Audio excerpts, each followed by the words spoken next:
ಈಗ ನೀವು ಹೇಳ್ತಾ ಇದ್ರಿ ಅರ್ಲಿ ಪ್ರೆಗ್ನೆನ್ಸಿ ಮತ್ತೆ ಡಿಲೇಡ್ ಪ್ರೆಗ್ನೆನ್ಸಿ. ನಾನು ಸಾಕಷ್ಟು ಜನ ಡಾಕ್ಟರ್ಸ್ ಹತ್ರ ಮಾತಾಡಿರೋ ಪ್ರಕಾರ and even through information that early pregnancy is always good in lot of ways. So first let's talk about what is the advantage about early pregnancy. ಬೇಗ ಮದುವೆ ಆಗಿ ಬೇಗ ಮಗು ಆಗೋ ಅಡ್ವಾಂಟೇಜಸ್ ಏನು?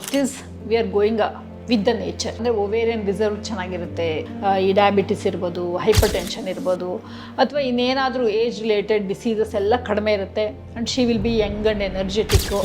ಸೊ ಇದೆಲ್ಲ advantages of early pregnancy. Delayed ಪ್ರೆಗ್ನೆನ್ಸಿಲಿ ಏನು ಕಾಂಪ್ಲಿಕೇಶನ್ಸ್ ಬರ್ಬೋದು, ಅದರಿಂದ ಹೇಗೆ ನಾವು ಪ್ರಿಕಾಷನರಿ ಮೆಷರ್ಸ್ ತಗೋಬೋದು? ಕನ್ಸೀವ್ ಆಗಲಿಕ್ಕೆ ತೊಂದರೆ ಆಗ್ಬೋದು, ಮತ್ತು the chances of operative interference, likelihood of C section ಅದೆಲ್ಲ ಜಾಸ್ತಿ ಆಗ್ಬೋದು.